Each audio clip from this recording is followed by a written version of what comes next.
Even though I ain't got no music playing. And they used to that. Hold on. All right, I got you. No. I'm sitting there rocking my head. I say, even though I ain't got no music playing. Right. Hold on. I was in my mode from yesterday. Hold on.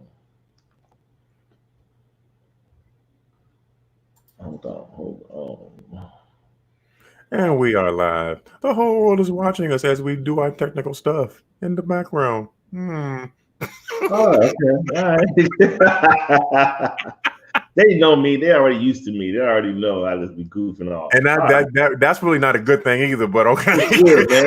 Good. That's not a good thing for them to be used to you delaying because you got technical difficulties. Come on, bro. How many years has it been? Come on, bro. I'm trying to help my brother right now. Y'all pray. That wasn't even no technical difficulty. That was me messing with my iPad. Anyway. All right. Good evening, everybody. And 2 years later. Good evening, everybody, and welcome to Unscripted with Charles Dixon. I'm your host, and I have this punitive guest of mine, Mr. Adam Ford. Once again, you know what?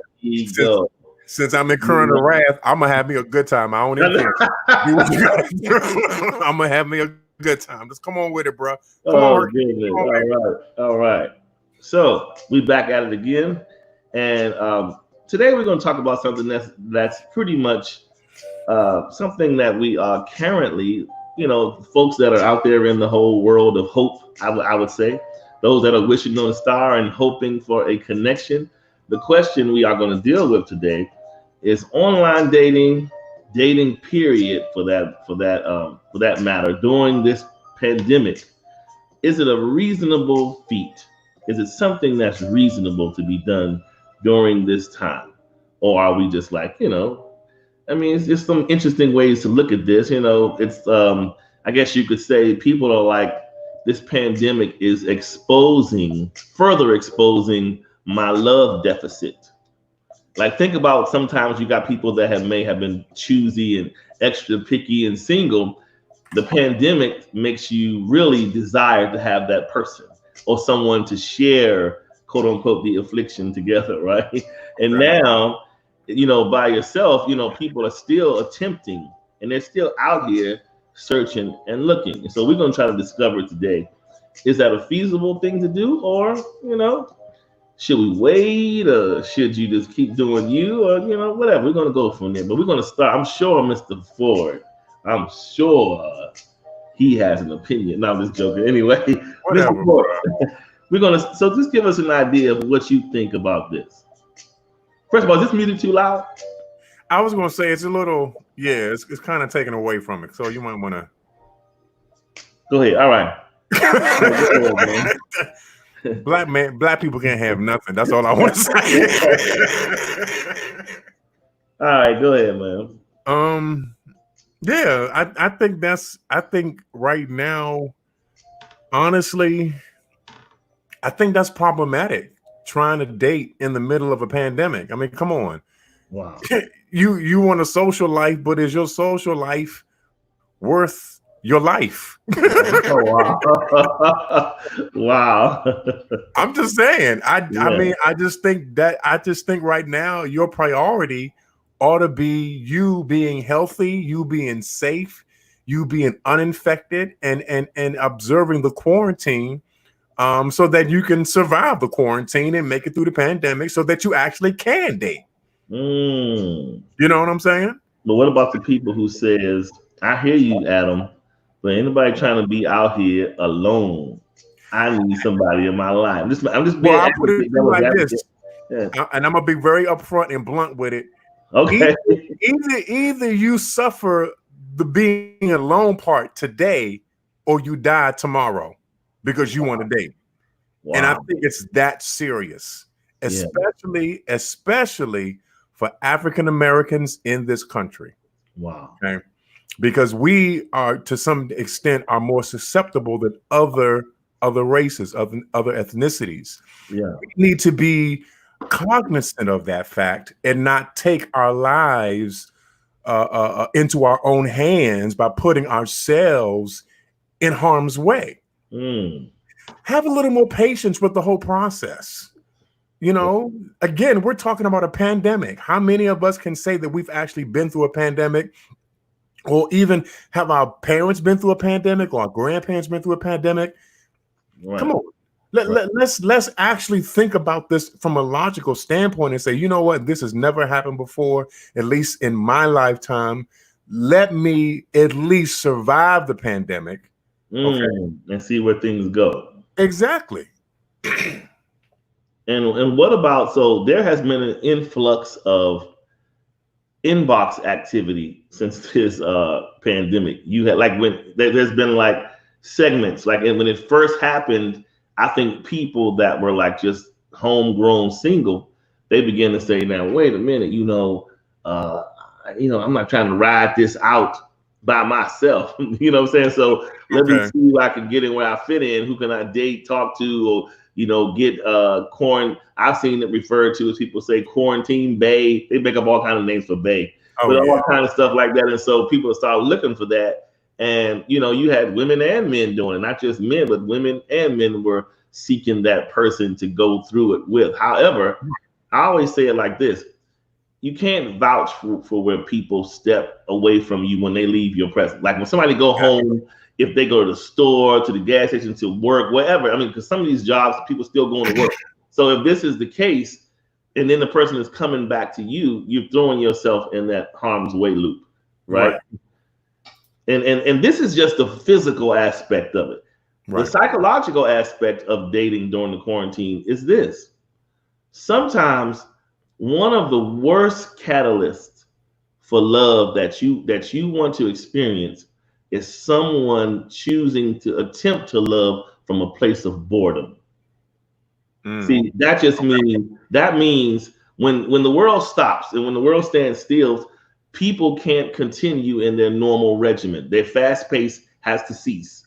At least it was like that in the beginning. Now people are still trying to edge outside, but at first, when it was locked down, people were in the house. And so when somebody is bored, you'll get an entirely different narrative out of a bored person and a person that know that they can become mobile. It's two different people. The bored person is going to be like, so yeah, I'm not doing nothing else. I'll talk to you. Maybe I'll see. That's video time and do all this. But a person on a normal basis, they don't have time for that, and they probably wouldn't pay you the time of day. You know what I'm saying? So you need to know, first things first, is when you're dealing with these people online, specifically these people that are meeting through these online dating mediums, or even when people that are attempting to hook up through social media. Either way, it's the same concept. It's that whole blind foot first and then the real me later. You know what I'm saying? And so, and another thing people need to be concerned about is during this time, let me say this nicely, because I don't mean this in this sense, but during this time, of course, we know the unemployment rate has soared. People getting laid off, people lost their jobs, and this, that, and the other. And then, so again, people are attempting to meet people at a time that's probably not most convenient, because we already don't perform well when we're unemployed. Psychologically, you just don't perform well. So sometimes we can get mixed up in this whole thing. And it'll seem, it could easily seem like somebody is a little bit pandemic rich, when really what it is they just under the benefit system. They got more unemployment money. They got the stimulus checks coming. So they like, yeah, I can do this, that, and the other. But then as soon as that period is over, here comes reality again. So you gotta look out for those kind of things. Yeah. I mean, well, honestly, I think, even as we are we're still in the midst of it, and to some extent, it looks like we might be coming to out of it. We might be possibly maybe. Even as we crest toward that, I really do believe that we are going to have to readjust how we live. Wow. Because what this pandemic has done, what this quarantine has done, what this infection, this COVID-19 has done, is it has literally put us in a place where the unknown can do us great harm. Because the way that they explained it in terms of how the virus actually operates is the fact that you can be a carrier, not have any symptoms, and still spread the disease unknowingly. Wow. Okay. So having said that, even when we walk outside of our doors and we meet people, we still need to be hyper aware of the fact that they could have it. Not only that, you could have it. And be unawares if you're spreading it or not. I think we just need to be very cautious as we enter into this time of reopening and coming back into the world in terms of trying to reestablish our normal comings and goings. We really need to be just very, just with our eyes open at all times, paying attention to everything. Just to ensure our own personal safety and the safety of those that we are around, so that this thing doesn't kick back up again. To walk into a new era acting like everything is as it was before would be foolhardy and foolish, and just that will be a total disregard of safety, because the reality is this thing has literally changed our world. And we are not going to be able to go back to our dealings, at least immediately. We're not going to be able to go back to our affairs and our dealings and conduct them in the way that we did before. We have to take a hard look at what we're doing, and we really have to move into a mindset of how are we going to readjust to this new normal, as it were. Wow, new normal. No, that's real talk. Yeah. And so, the battle, and like I said, what I've learned is we have the safety component that we're being warned about, which is, evident and that we all should take heed to. And then we have that strong self-willed thing called need. And people have a strong, it's like people will argue you down in society and in life, even against logic, because of their need. And because they have a need, like people look, I don't care if it's raining, snowing, I don't care about corona outside, I don't want to be alone. I need to be with somebody.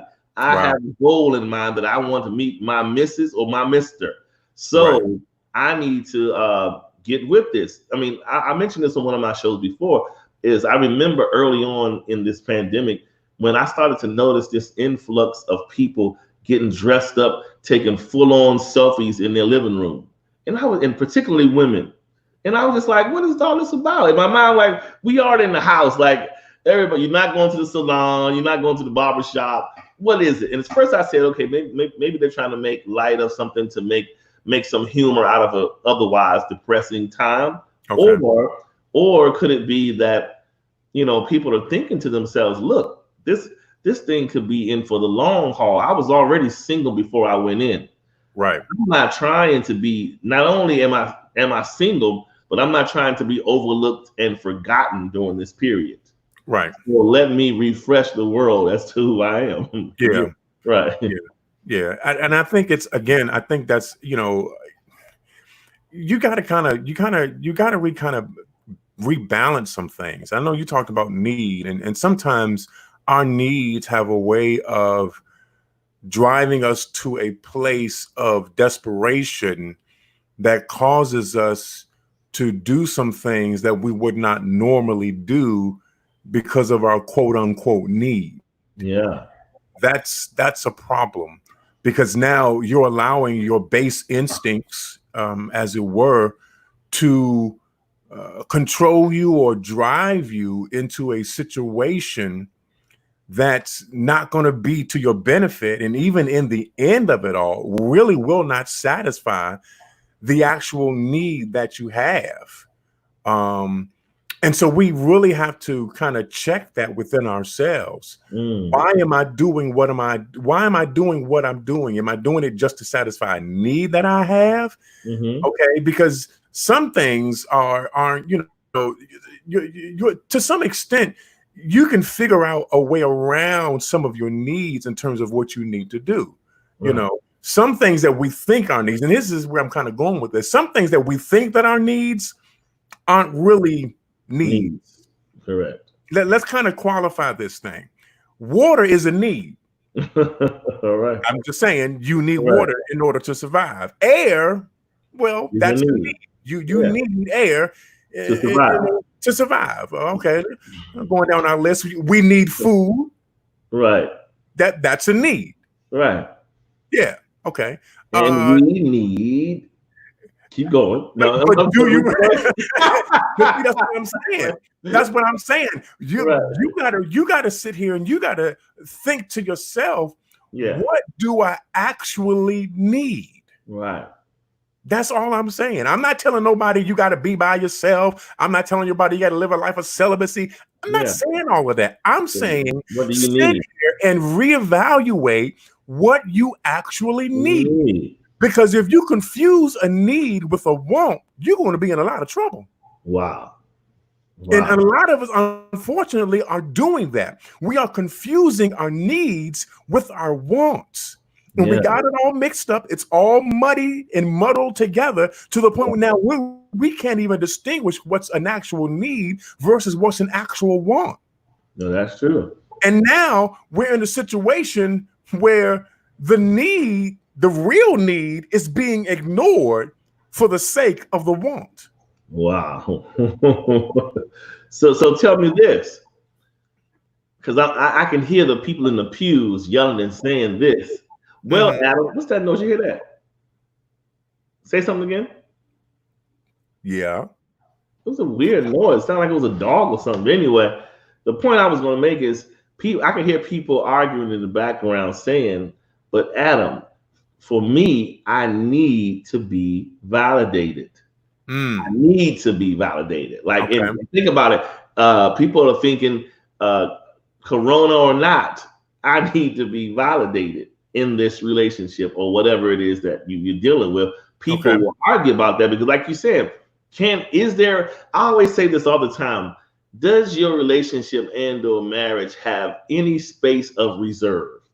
And I say that to say, in times like this, everybody's scheduling changes, their way of being. Heck, you may even take on a different personality a little bit because anxiety may tap in, a little depression and all that kind of stuff. And so with all this being said, can we give anyone a pass? Do you have the patience to give a pass a little bit, or do you just have to have this the way I need to have it, even during a time like this? You understand what I'm saying? No, I know exactly what you're saying. I gotta caution all of us that we don't allow our quote unquote needs we don't allow our needs to drive us into a place that's not for us at this particular point in time. Yeah, right. I don't want anybody to lose their life because their need put them in a situation that caused them to be compromised health-wise. Wow. That's not the smartest move to make. Yeah. And again, as much as you don't want to be alone, and none of us want to be alone, all of us want to have somebody in our lives, but you gotta ask the question, is now the time for that? Is this the right time for this to happen? We look, come on, let's be real. We're in the middle of a daggone pandemic. People are literally losing their lives daily, weeks at a time, man. Yeah. So is this the time that you really want to put yourself out there, risk your health for somebody that you don't know and you don't know where they've been? And I'll even put a finer point on it. The people that you even do know, but you're not around all the time. You don't know where they've been. You don't know who they've been hanging around with and what they got. So do you really want to risk the possibility that they might have it and then they might give it to you? And they might survive, but you don't survive for whatever reasons. Right. Is it really worth that much to you? Again, this is why I'm saying we're not properly identifying what the actual needs are, and as a result, we're getting them confused with the wants. You want to be with somebody. Yes, we all want to be with somebody, but right now, is it expedient for me to be with somebody? Wow. You know what I'm saying? It's the time for that. I don't need to be a party pooper, but I'm just saying, look, you can't have no party if you're dead. That's all I'm saying. You know, I think what this is doing is, it is all this season is doing in our lives is it's highlighting what's already in place, be it good or bad. Yeah. If there's a deficit, this is highlighting it. If things is good, it's making you more appreciative. But if not, it's like, so you figure if someone was already struggling with self-esteem issues and trying to remain relevant in their relationship, and then this hits, and let's just say people don't live together, and this hits, and now things are changing. Let's just say if they lived in the same state, but they maybe live 30 minutes apart, somebody may want to cuddle. I need to have this, I want to deal with you like this. I want to be physical. Well, now this isn't the space and time for that. You live in your home, I live in my home. So so then here's the test of the relationship, because when people get in their own, I mean, look, even now, these people, even in Chicago, people are getting testy to just get back out to the street. Like, I mean, they're out picketing, getting irritated because they're sick of being in the house. So people are sick of not being able to connect, even though you still got to make a place in your mind to say, listen, I may want to connect, but I still want to live, right? So I need to be a little smart about that. But will we do that? Yeah.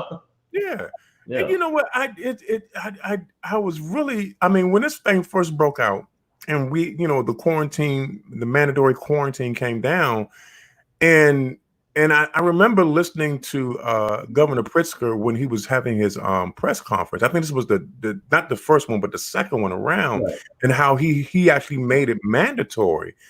And he said basically, and I really am paraphrasing, there were a lot of folk, and I'm talking about us black folk, who were still loitering and having parties and going to the clubs. And I'm not saying it was just black people, but it was the majority of us who were still out there. And here's the thing, weigh that against the fact that it was killing more of us than anybody. Yeah. Come on, y'all. Yeah. Really? You're gonna make it that easy. You're gonna make it that easy. Come on. Right. That's all I'm saying. And that worries me, that we ignore sound counsel and wisdom from the leaders, to do what we want to do, because we got a need. Right. And that's all I'm saying is, y'all better be careful. Don't let your need kill you. That's all I'm saying. Do not let your need kill you. Yeah. Come on here. Don't let your need, say it again. Don't let your need kill you, man. Yeah. Come on, man. Come on. It ain't that critical. Come on. It ain't that critical to you. I understand you want to date. I understand you want to go out. Stay connected or whatever. You want to stay connected. Yeah. You want to get back into your social circles. I understand that. I get it. By all means, I want to get back outside too. As much as I'm a homebody, I want to get back outside too. But the reality is, now is not the time. Right. When are we going to understand what time it is? Yeah. When are we going to actually begin to interpret the signs of the times and really understand what time is it? No, it ain't time to be outside. It's time for you to have your tail inside the house behind closed doors by yourself. But if we were really wise, if we really acted wise, we would see this time that has been placed and afforded to us, even in the midst of the dangerous portion of it, as a time to self-reflect and flatline you and your agendas and your needs and all of these things that just make you up. Break those things down and just say, listen, what are the core values of my life that matter most, aside from all of these superficial things that I want and I need, and it's cute, and I want to do this? What are the things that matter most? And let me bond to those things. If it's your family, your children, whatever it is, something that you're trying to do, accomplish, take the time and do those things that you otherwise wouldn't have to be able to do when the world was kind of up and crazy. Right. You know what I'm saying? Yeah, absolutely. I mean, it's just, you know, and I get it. You know, this has been a very it's this the only word I can use to describe it is it's very unprecedented and at the same time difficult, because a lot, you know, of us, you know, particularly if you're single and you're not married, you're quarantining by yourself. And you know, and it's hard because you've been in quarantine for a long period of time by yourself, and so loneliness has a way of taking you and making you feel isolated, making you feel like you're alone and you're really detached and disconnected from those that are around you. But with all of the technological advantages that we have, take the time out. Okay, even if you don't do a self-evaluation and you don't do a self-examination of yourself, don't isolate yourself so much where you feel like you got to go out now and you got to go to you got to go meet somebody somewhere. Reconnect with your family. Get on Facebook and reconnect with them. That's what it's here for. That's what I believe that it's here for. Call somebody. You know what I'm saying? Text somebody, reach out to somebody, and even go as far as to say, you know what, I'm feeling some kind of way right about now.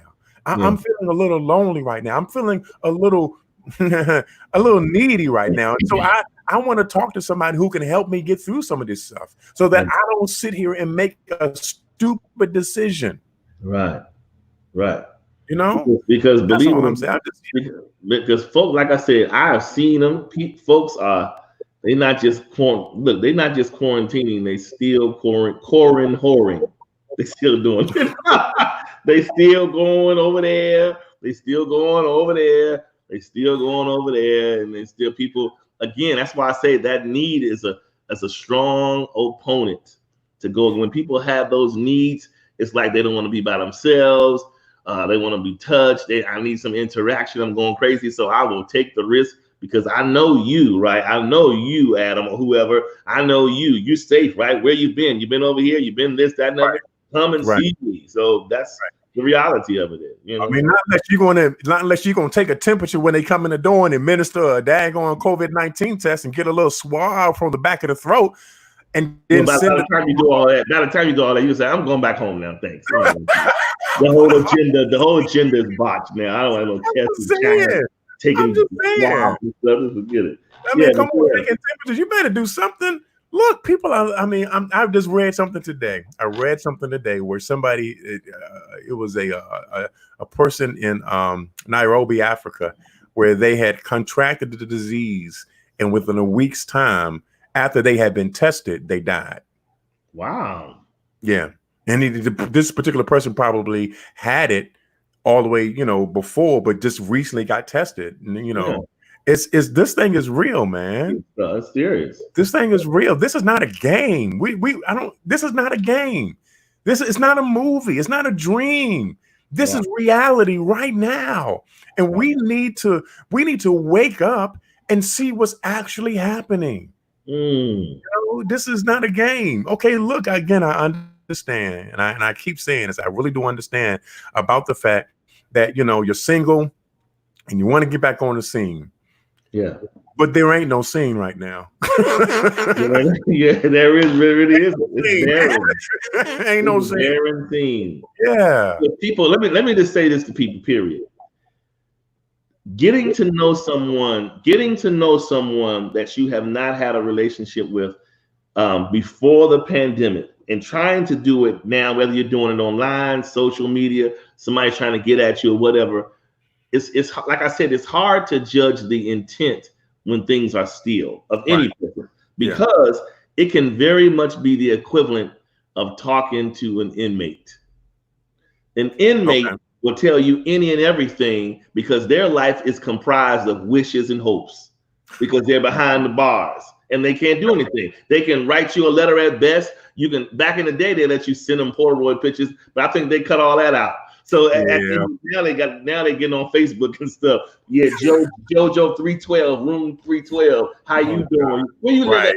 So and so. You be like, okay. Anyway, what I'm saying is psychologically, people will sit during this time and really sell you something because it's the best time to just sit back and be creative because I know I can't materialize it. So the best thing I can do is master my mouthpiece during this season and really work this out with you because technically, you'll be sitting home, the person be saying, oh, you saying all the right things. Of course they are. They're sitting still. Yeah. They're bored. They're going to say all the right things to keep the conversation going. You understand? Yeah. That's just real life stuff. So, Yeah, especially if you in a situation like that where you So I get what you're saying. The fact that a person who's locked up, who's in prison, doesn't have anywhere to go. Right. They're kind of like stuck for the most part. They literally are stuck. They can't go nowhere, and so all they can do is write letters and correspondence to other people and say all these wonderful things based off dreams and hopes and wishes. Yeah. And most of which probably won't come true because they behind bars. But catch this. Why? This isn't no slight to the church, but why do you think the church go to the prison? Because it is a chance to wash the brain while the brain is still.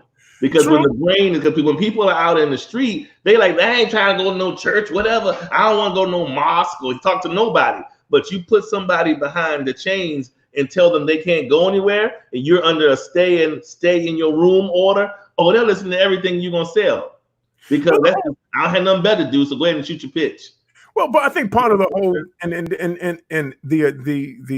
our prison system is far from what it should be. Absolutely. I believe that it was supposed to and it was intended to be a place of actual rehabilitation. Yes, rehabbing the behavior of those people who had done things that were outside of the norms of society, so that they could return to society and contribute to them. And so that's part of the reason why church or why the Christians how ministries go in, because they want to go in and they want to not only save them, but they want to rehab them. They want to repurpose them, and they want to bring them back out from behind bars and plug them back into society so that they become more productive in terms of being people who are beneficial to the world rather than detrimental. You know? Wow. But we need to do better. So we need to do better with this whole thing. We gotta do better. I mean, come on. All I'm gonna say is we just need to stay home a little longer. Just stay home. All right. So I meant to put this we're gonna shift to part 2, but I meant to put this other question on there. I forgot to put it in the write-up. But I was telling you earlier, Adam, that the other question was it was a post that was going around. It's been around for a couple of days now, and it was saying there was this guy on there. And the post was saying, I'll tell you 1 second. The post says, okay. So it says, and I quote, "Can I have a wife and still be friends with other women?" Now, I said, you might as well open that question up on both sides. You don't have to make it. Right. You don't have to just say the husband. It's both sides. Right. So people, hypothetically speaking, to those that are single and wishful, and realistically to those that are married, how do you see this? Because I mean, people will give you all kinds of explanations. They'll say, "Oh, that's just so and so. We go back like a real brother, or she's like my real sister." And you have that spouse, or heck, for that matter, just in relationships, people don't like it. So on a spousal level, I'm curious as to what you guys think about maintaining and retaining friendships of the opposite sex. What do you think, Mr. Ford? You start the ball rolling. No, you start the ball. All right. Here's the thing. Okay. All right. This is what I would say. Certainly, I believe all of us know that if the person is a real platonic friend and there has been no funny business. It's just been kind of just business, and that's that, and you carry on. That's one thing. Still, even though that's one thing, I still would leave that to be deferred with my partner. Okay. You still want to make sure the partner person is comfortable with it, because you may be comfortable with the partner, maybe, because there's a lot of people out here that go along to get along because they don't want to ruffle the partner's feather, but in silence they hate it and they're cringing. But you're friends with them, and so I know like I said, in the relationship level, people don't like it, and so I know on the marriage level, it can be a real problem, especially. Now, here's the thing where women, y'all have to understand this is the side of the brain that goes numb to men. I'm gonna let y'all know this. You back there, but I'm right, Adam. If a woman tells you, well, that's just Rocky. I mean, he's literally like a brother to me. We're so cordial and we get along. He helps me out with stuff. If I need some advice or this, that, and other, it's cool. And then here comes the question of the man. But did you sleep with him? I mean, what does that matter? Oh, it matters. It matters. When women hear that, because see, I'll defend the women. Women have a way of, when women are done with you romantically, I believe women can be done with you romantically in their minds, right?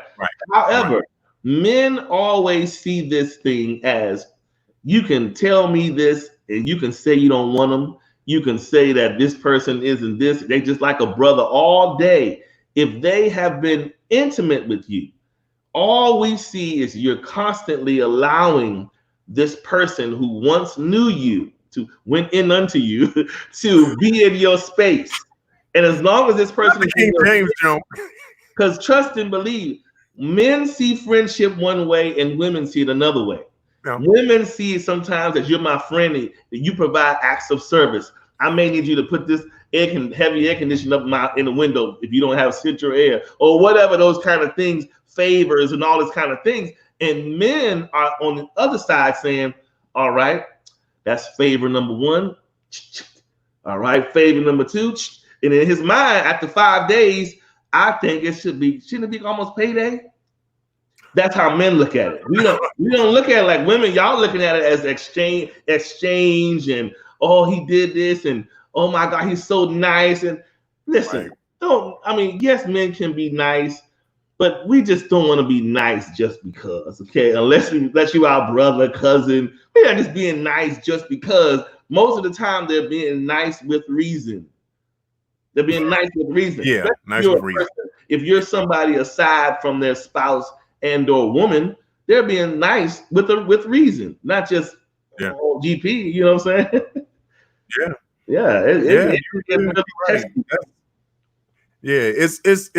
That's a very that's a tightrope right there. That's a serious tightrope right there. It's tight. I'll say it like this: I'm not going to be friends with any other female if my wife does not approve it. If she's like, no, we good, then no, we good. we don't need to be friends with you. If she's uncomfortable with it, hey, look, at the end of the day, I don't live with the friend. I live with the wife. Yeah, that's it. Why would I court danger and hellfire and the wrath of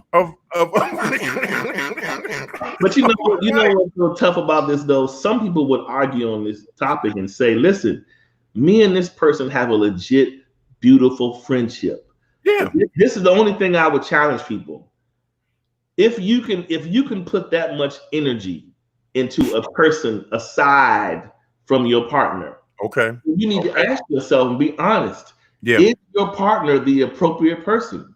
Right. Because your energy on the friendship level should be placed into trying to be friends with your partner. That's right. Wherever you can connect, wherever you guys can find that point of connection. You might not have all of the things in common, but you surf that surface until you find that, oh, you like that too? Bam, whatever those little things you find, you grab them and you move upon them. But if you have somebody, see, this is what we undermine. if you have somebody that is oh my God, this person has been that's my best friend, that is significant. Yeah, I don't care if you slept with them or not. If you haven't slept with them, it's even more significant. Right. Because that means aside from my person, aside from my spouse, I hold this person in a very significant pocket in my life. Right. And that is dangerous to any relationship because friends become a pillow in a time of trouble. In the time of trouble, what do? We go to the things closest to us, more familiar. The more familiar, it could be an old relationship, a friend over here, whatever. It's we say when somebody's crying to somebody, they used to get on the phone as a trusted person and be like, he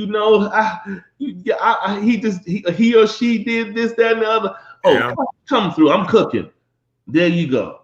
And now at that moment, you may not romantically like that person, but because you're a little broken, that person is now looking like a body pillow. Yeah. And that's just what it is. And I think too, and I think somebody was even mentioning this in the comments. Hey, Caprice mentioned this. I'm gonna mention what she said. She said, unless your friend becomes our friend, then the answer is no. And that's true. Now, I can have a friend that's a female, but she better best believe that she's also going to be a friend of my wife as well.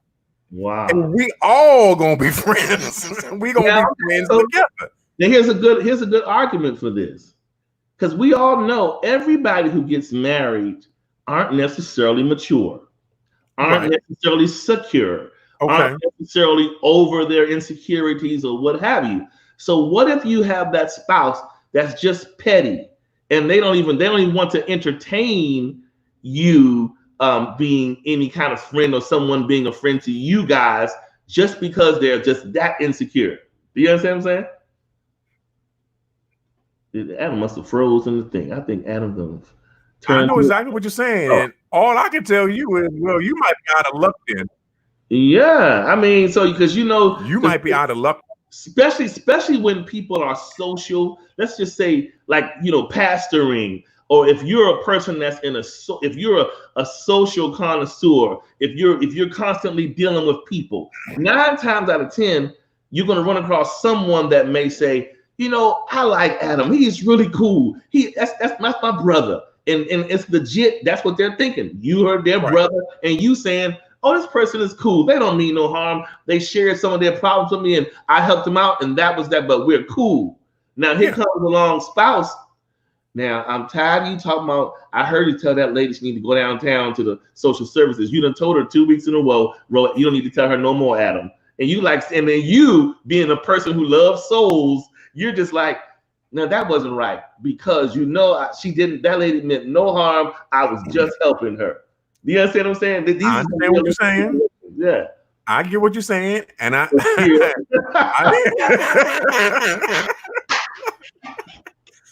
gonna say it to you like this.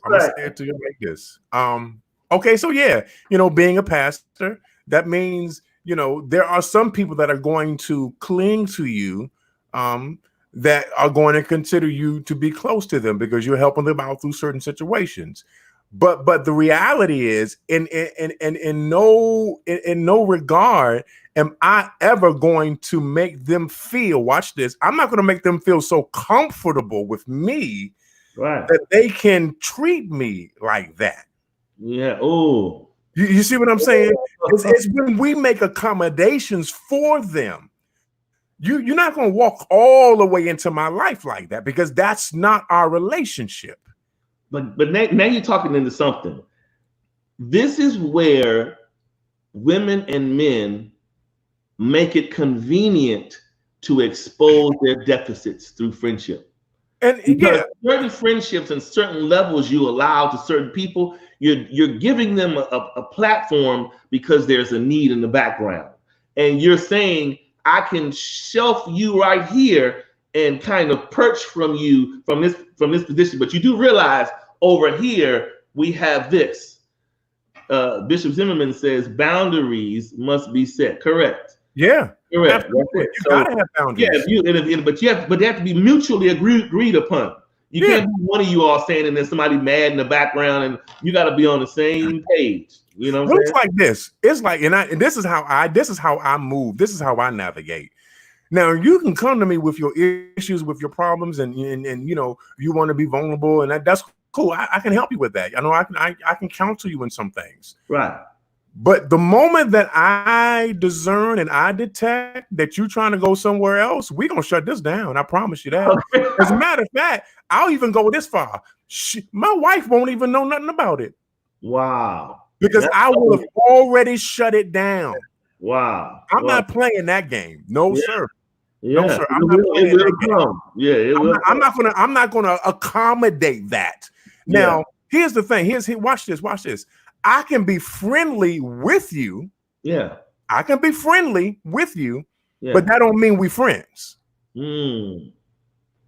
Wow. That's all I'm saying. Yeah. I can be friendly with you. I can be, you know, we can have a good conversation. I can help you out or whatever like that. But that don't necessarily mean we friends. Yeah. Especially when my best friend, who I already married, is with me. Wow. Wow. Now we can all be friends. Oh, I knew it. Why can't we be friends? Why can't we be friends? We can all be friends? Yes. But it ain't gonna be no. You're not gonna.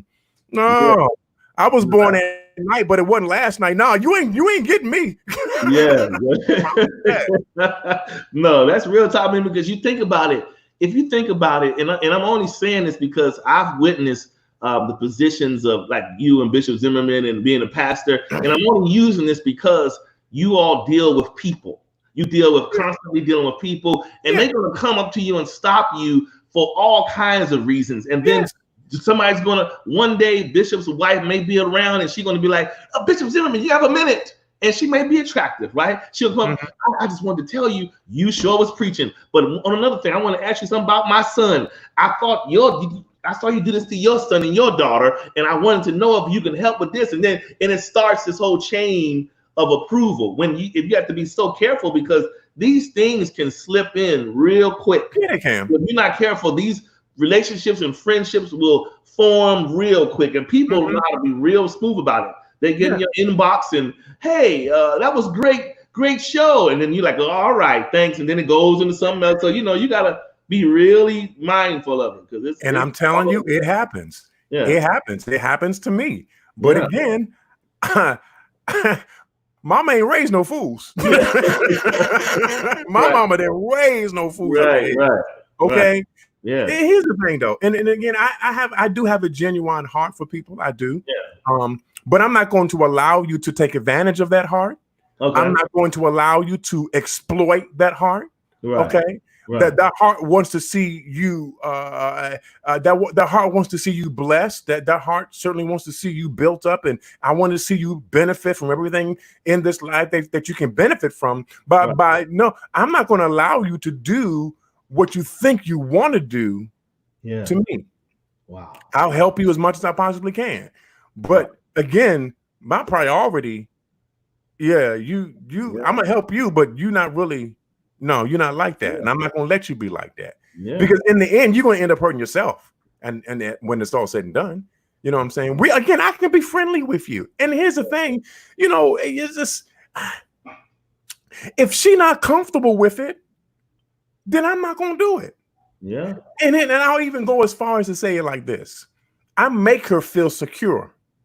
Yeah, so she doesn't have to worry. She's not walking around in doubt, wondering. Yeah. You know, who is he going to be susceptible to? No, I make her feel secure to know that she ain't got to wonder who trying to come at me or who trying to say this to me, because I make her feel secure. Right. Okay. Keep her in the loop. Yeah. I can't. Yes. Because again, I live with her. I don't live with the friend. I live with the wife. Yeah, that's it. You know what I'm saying? And so at the end of the day, it ain't worth it at all. It ain't worth it. But this is why. This is why I say there should be less of a need for a friend, and your person should be more of your friend. That's right. If you think about it, the tighter your friendship between one another in your commitment, the more greater chance you have at surviving all all of the applications that are being submitted to divide the two of you. Right. Daily, there are people submitting all sorts of applications of all sorts of reasons to get in between what you're doing. Whether you're in a relationship or marriage, people every day somebody is sending an application. What do you want? I just needed somebody to talk to. You're like, no, denied. All day long, you're doing these things. So you have to say to yourself, what do I do? You know, let me get to my partner and let's handle this and talk about this together. Yeah. A lot of times, you know, I found in times past, it becomes funny when you're talking to your partner, or even now you talk to your partner, you're like saying, hey, you know, so-and-so said so-and-so, and you get a laugh out of it. Or you talk about it and you kind of move on. Unless the only times it gets murky is when there is some issues in your relationship, or this insecurity still prevalent, or things necessarily not like it should be. And then it becomes a problem. Otherwise, you should be able to talk about these things and get through them. Because here's the thing. If you are, and this is more so to the marriage, but even in the relationship standpoint, if you're having these kinds of battles and people are coming to you trying to force their applications through, I think your person should always know. Absolutely. Because what you don't want to do is have your person blindsided by an applicant that got all the way through the door that they knew nothing about. Right. But the person how did this person get to the third round? I would have rejected them up the front. Right. How did they get here? So this is what happened when we get in these situations and people just go about their daily day, but they don't really share those things that are in the background, that difficult inbox. Heck, that temptation inbox. To be honest, sometimes not everybody comes through the inbox as somebody that you can discard. Sometimes you'd be like, So you those are the things you need to mention. Because if you don't mention it, you're gonna have to shoulder it alone. And if you shoulder it alone, you're gonna 9 times out of 10, you're gonna lose that balance in that. Yeah, you know? You're absolutely right about that. You expose it, the more you let that other person come in and say, yeah, no. You hear my drift? Yeah, no, you're absolutely right. And they should know. They should know what's going on. They should be involved in the whole process. And we're not just talking about necessarily, you know, from a pastoral standpoint, but just in general in your relationships, particularly in your marriages. If you got people coming at you like that, then you, by all means, you need to let your significant other know these things, so they know how to cover you, so they know how to protect you, so they know how to keep you from becoming a prey for somebody else. But and here's the other side of it.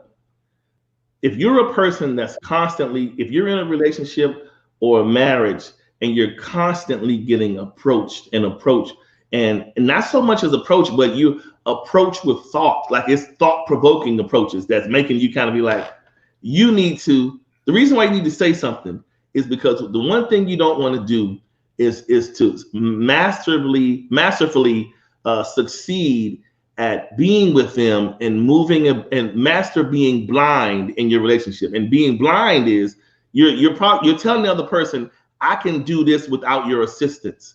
I can walk throughout this. I can deal with all these applications without you. And so when you master being blind, now you really asking for some trouble, because now you're out here and you're moving about and you're doing all this stuff, and you're proving to the person, you're saying to them, I don't need your counsel when it comes to this. I got this. But really, a lot of times we don't, because a lot of these people that come to us, they don't all, if we're honest, they don't all get the hard rejection. They get put right in the consideration pile for a later date. Wow. A date when you piss me off. A date when, as soon as I break up, he or she was cute anyway. I'm gonna look them right on up. That's Honestly, if we're not being honest, a lot of times there's those people that's not your type, or somebody else's boyfriend or woman that's in your inbox. But then there's that peculiar person that falls in neither of those categories. You, as Pilate would say, I can find no fault. But what do I do? So the next best thing is to be nice and put you in a pile of consideration, and then go back to my person. You understand what I'm saying? But you know what? And I know exactly what you're saying. But there is inherently a problem with that person. Yeah. Because now they're desiring something outside of the relationship that they already have. When you do that, now you're opening yourself up to that type of thing. Absolutely. And you are it's almost as if you are, like you said, blindly advertising that you are open for new applicants. Absolutely. But see, the thing of it is, you need to check yourself in regards to that. Am I blindly advertising that, or am I just shutting people down? There's a difference between the two. If I shut you down, you're gonna know you shut down.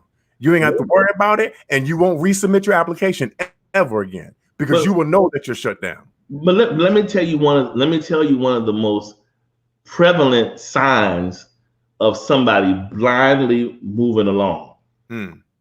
Married, if you're married or in a relationship, but if your life is about promoting, if you want to promote the selfie ministry, right? You want to do that.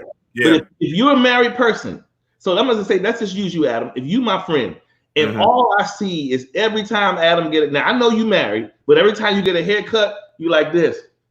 What's up, Facebook? All this all day. And in my mind, I'm gonna say, okay, Adam's married, but if I didn't know any better, he's advertising. Yeah. And it's no different than when we see women. I see women on Facebook all day long that I know got not only husband, but children too. But all night, here they go, late at night. I'm so bored. Oh my God. Look, all you see is this. Look, cleavage all up to their chin. You're like, okay, where is this? You got all these things, and even in a relationship. Look, even in a relationship, you gotta be careful because look, there is a segment of people who will even post selfies because they beefing with their person, they mad or whatever. So all of a sudden, here comes, well, you know what? I ain't broke up with Bruce, but let me go ahead and put on my red FM dress, and I'm gonna put it on Facebook, and I'm gonna get all the likes. And like, what's the point? Like, so we gotta be careful with the way we advertise because it speaks volumes to your marriage or your relationship. It is saying, I have a pothole here that has not been attended to. So if you're good enough, and if you are interesting enough in my consideration pile, perhaps I might pick out your application.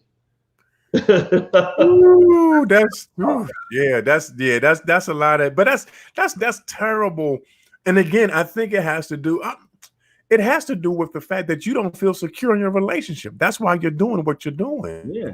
Because you're wanting the attention that you're not getting. So you go to another source in order to get that attention. This is a needy generation, and people are so greedy. They don't take none of what you're doing. Like, forget about the standard. They want the gold and platinum package. No more standard. I don't want you telling me I look nice, honey. You beautiful. Have a great day at work. I like those pants on you. No, I need you to blow my picture up, share it, make all kind of comments. Like, I need a certain amount of comments, or I'm not content.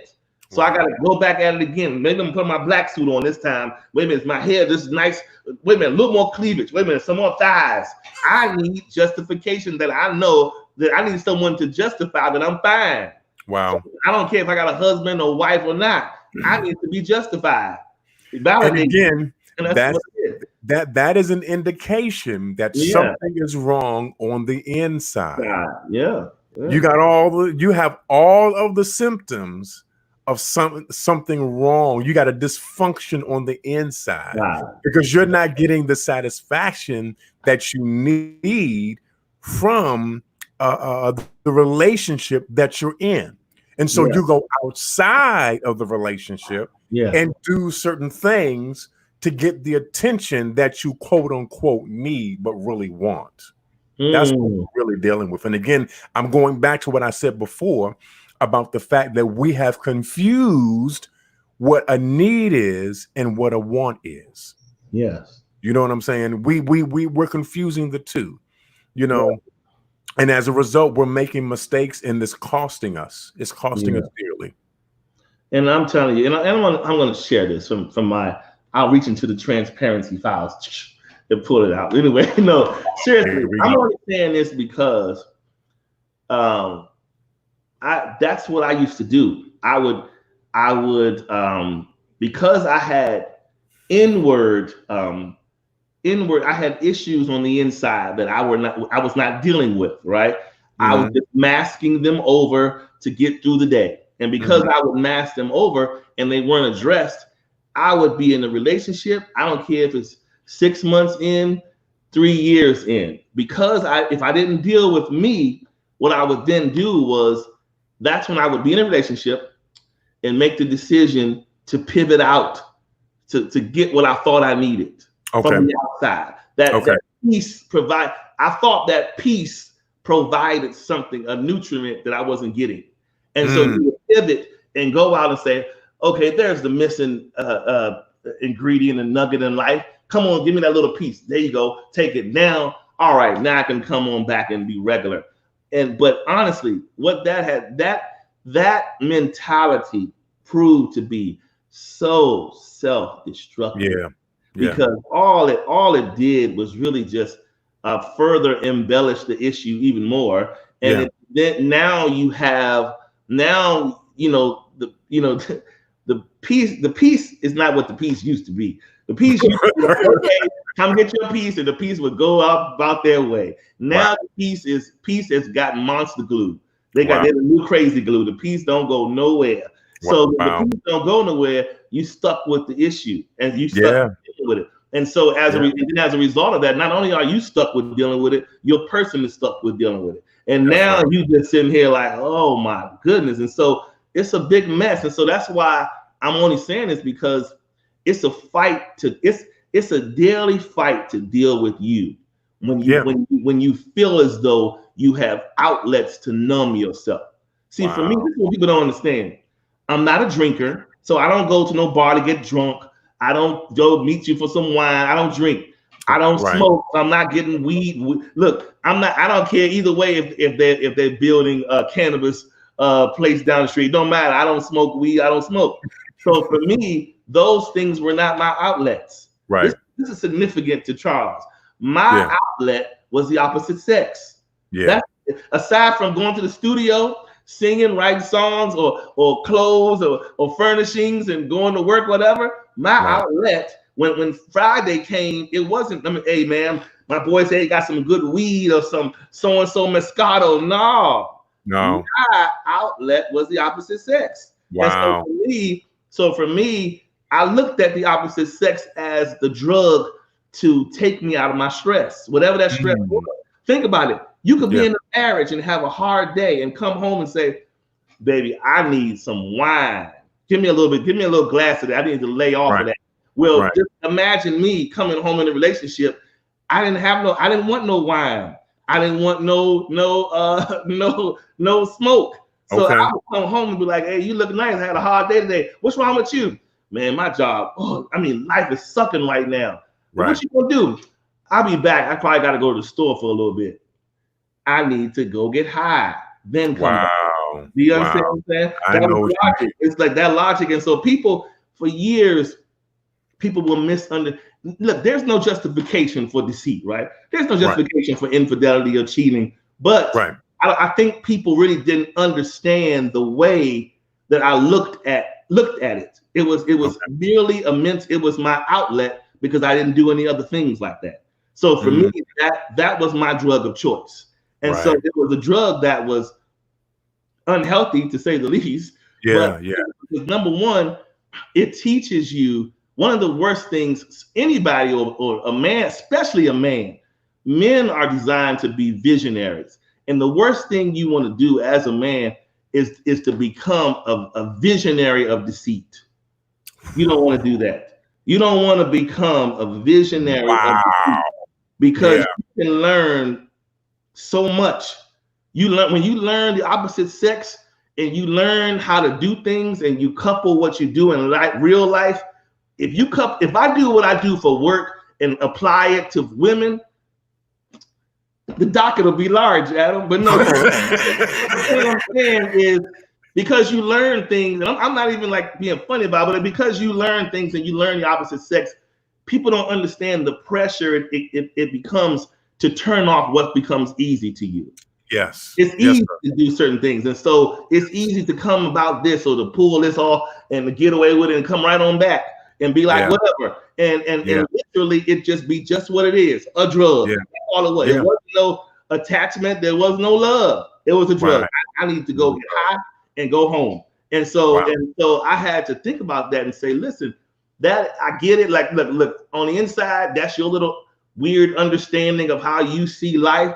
But in the reality of it, it was dysfunctional at a high level. And so, Sakari, all right, Sakari said, why were you not able to get your fix from your woman? Good. Why did you have to go to the streets? That's the kicker. The point I was making with that is this.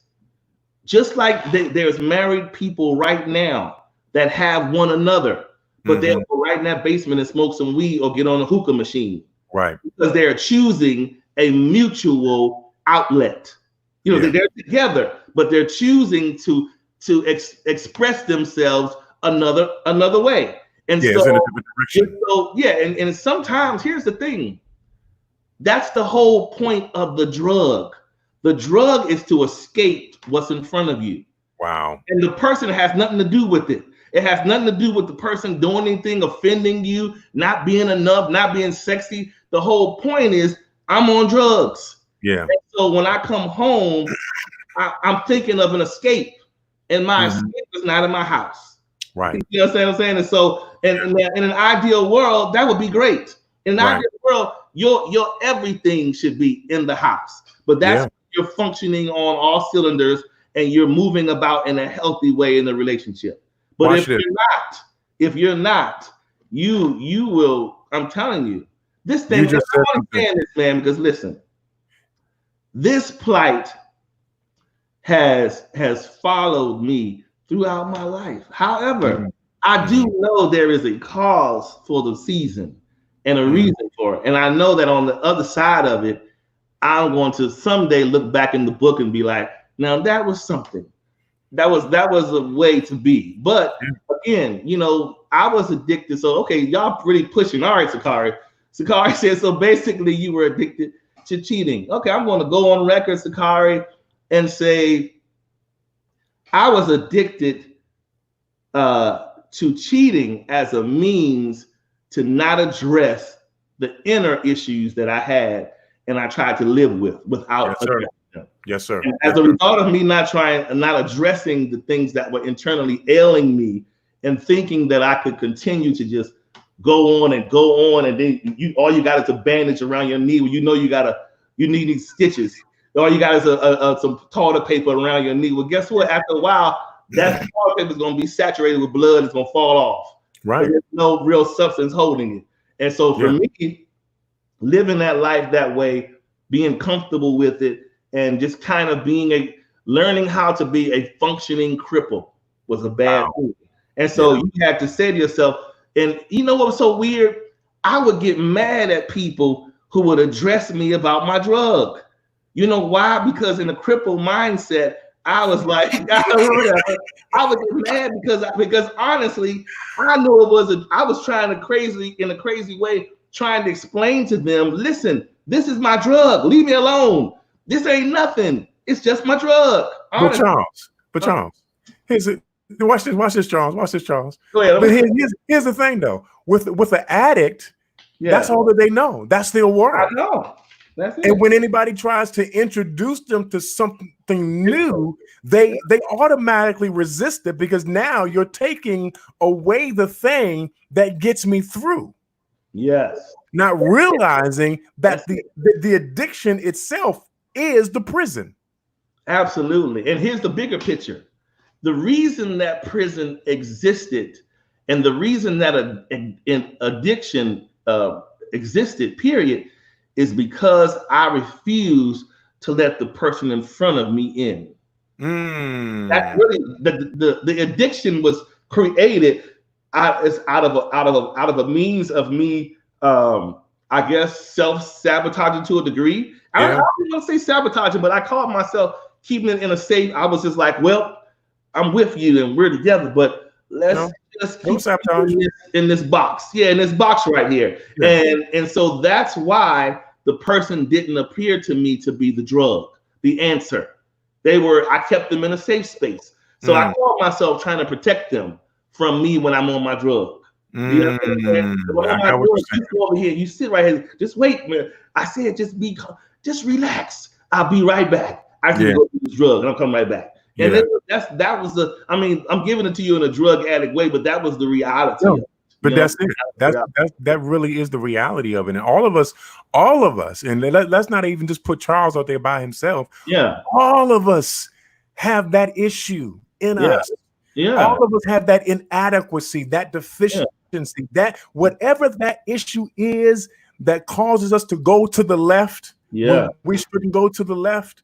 That's the thing that we struggle with. And you said something, Charles, early, and I just want to kind of go back to it a little bit. Okay. The reality is that the answer is in the house. Absolutely. It's never outside of the house. It's when you go outside of the house that things get crazy, that things go wickety whack. The answer is in the house. Yeah. It's in the house. I'm not even talking about I'm not talking about the physical house. Yeah. I'm talking about this house right here. I'm talking about this house right here. Yeah. This house. The answer is in the house. Yeah. And we're seeking to do something. We're seeking to do all these other things that do not satisfy the need. It doesn't really quench the real thirst. Yeah. It doesn't satiate the real hunger. Yeah. It's something that we have to allow. And let me go here for a hot second. Let me go here for a hot second. Let me go here for a hot second. The only person, the only one who can satisfy that need is God himself. Wow. That's the reality. That's the truth of the matter. And a lot of us don't want to recognize that for whatever reasons, whether it was church hurt and or somebody messed up in the church, somebody did something wrong in the church. There's all types of I'm not talking about church. I'm talking about a relationship that can satisfy you beyond what a woman or a man can. That's what I'm talking about. Here's the thing. When you get that real satisfaction from him, the next relationship, the next relationship, that's going to be the thing that blesses you. No, that's real talk. You gotta get this first. You got to get this right first. You got to get your heart right. You got to get your mind right. You got to get into rehab real quick. You're right. You know what? We get rehabilitated so you can operate in the right relationship. No, you're talking good, because for me, when I think about I guess I would say being at the onset of really acting out in a heightened way in that particular vein, it was because of me acknowledging that I was kind of in a fallen state. And the way I looked at it was, I'm gonna be honest with you, I looked at it like I ain't right with him, so it don't matter about being right with nobody else. Just being honest here. That was real talk. At the time, I was just like, I ain't right with him. I know better, right? I've been certainly taught better. All my friends around me, Bishop Zimmerman knows, all my friends around, we all could know and say we know better. But to me at the moment, I knew better. But because of if you take being in a fallen state, coupled with any sort of ridicule from your peers, when you deemed as your close people or whatever, those kind of things, when you couple those things, you begin to say, you know what? I'm going to take matters into my own hands, not realizing the costly decision you're making in doing it. And it is a costly decision. I probably it's only the grace. It's only God's grace and him having a job from me at the end of the rainbow that I'm probably still here. I know for a fact I have performed some evil Knievel stunts in this lifestyle that probably could have put me 6 feet under. Honestly, because I have been approached, I have been confronted in my stuff on several occasions. And it was almost as if it was like God was saying to me, it doesn't matter. You know what I done put in you. So I'm not going to let you turn trick. Right. You try to turn trick, but I'm going to make the trick you.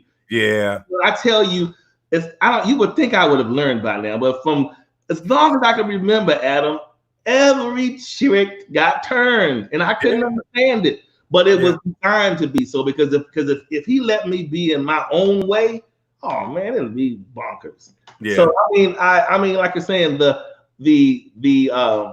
what's the word when it talks about when it said, oh, when the chastisement has been for my benefit. Yeah. Because it has taught me, and it has brought me to a place that I was done with me, meaning me, the old me. You know, it has to get you to a point where you're done with you. As a man, if you're not tired of you, you can go on and continue on doing what comes easy to you. But you got to get tired of you, and tired of, not just tired of you, but tired of your effect on people. You don't like to see your effect. When you see people crying, upset, broken, emotional, it just, after a while, you can only be numb and callous for so long. The real human heart of yours is going to come up and be like, I this is wrong. I probably was wrong when I did this. And so, it's a tough, it ain't no easy walk. I'm sure you witnessed it, Mr. Sir, but I'm saying it's not easy. But at the end of the day, I get through it, and I press and push, because I know on the other side it is better. But I will say this one thing. Mm-hmm. My acknowledgement of what I acknowledge today is the real reason why people don't get why I isolate. Mm-hmm. And I isolate because it is a transition of process. Yeah, I got you. I'm by myself. I don't have to be by myself. You know what I'm saying? I be literally, and I'm not saying that I'm always alone, but when I'm by myself, or when I'm going places, or when I'm choosing to, over the years, when I've chosen to kind of be withdrawn and all this, it was really because I was dealing with me. Yeah. Allowing me to be dealt with. Right. And I knew that, look, I had to be like Pookie in New Jack City. Now, I didn't see, Bruce is up, you and Bruce is up there in the window looking in there, look at him. Bruce might want to say, let's go in there and help him out. And you might say, no, Bruce, let him toss and turn. That's right. Like Pookie. I was in there, I was in the room because I had to struggle through it. And so sometimes, if I know I'm in that kind of way, and if you have access to me, you're going to be affected by me. Right. So that's why sometimes when I go in purposely, because I'm transitioning. You know what I'm saying? Yeah. I mean, sometimes, when you're going through a change and you're going through a transformation, everybody can't be a part of that. As a matter of fact, there shouldn't be anybody that's a part of that. Yeah. It's been my experience that whenever I've had to go through some things that dealt with the core of who I am, it was just me and God. Yeah. I'll do it like this, and I ain't gonna say nothing else because we can close it out with this. All right. We can say it like this. When Jacob had to stop being Jacob, when he was at the river Jabbok, and the Bible says that there came a person, an angel who wrestled with him. There's two things that are happening here. He's wrestling with the angel, and the angel is wrestling with him. He's wrestling with the angel because in some respects, the angel represents Jacob, the trickster.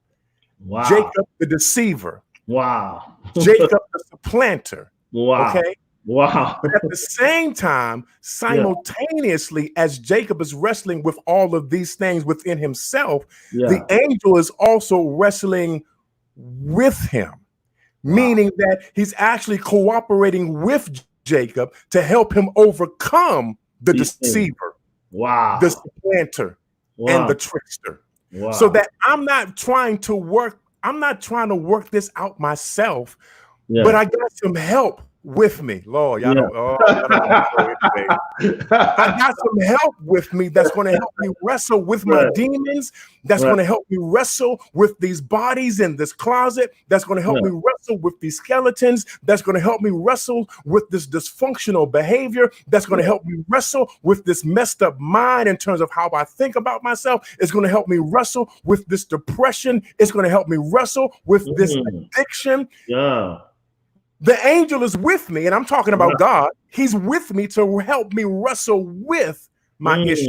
So that when I leave the river Jabbok, my name is no longer Jacob. My name is Israel now.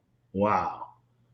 Oh man, that was pretty something. Man, That's all I'm saying. My name is changed now. My name, you can't call me what I used to do. And that's what people do. They label you based off of what you did. Yeah. They gave Jacob his name based off of what he did. Wow. But you can't call me that no more because I got a new name now. My name is Israel now. You know something, before I go, I gotta remind you of something on this vein, because you brought up the wrestling and all this and the angel. Here's the thing. Remember years ago, because I can admit this has been a lifelong struggle with me, because I don't care how my actions may show and may do at times. I've always had a problem with properly dismounting from relationships. Meaning, whether it, I would just assume that you knew it was over because we both knew it wasn't working, or or this, or I may have went extreme left, sabotage. And I've always struggled with that, because I've always been that person that I just didn't want to openly hurt somebody's feelings. Because, as a result of that, it has hurt me insurmountably. You understand what I'm saying? Because over time, what happens is, when you're not clear, people cling on and they don't give up, and they hold on and hang on, and you may be thinking you're being clear, but you're not. And I remember a long time ago, this is 1991, dating us, Adam. We were upstairs in the penthouse of Keckman and Kate. Oh my God.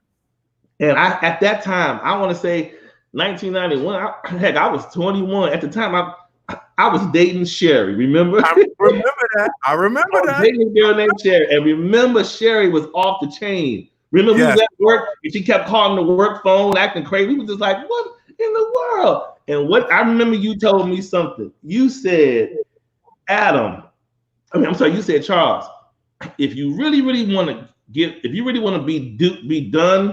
be done and be over, I'm gonna tell you what you need to do. And you started saying all of these things, how to get rid of it. Like you said, destroy this, get rid of them pictures, remember all these things you were telling me a long time ago. You were saying, and if you're gonna be done, then be done. Be done. Like, stop leaving these breadcrumbs. Be done, done. And I never forgot that. All these years later, I was like, I remember I said that a long time ago.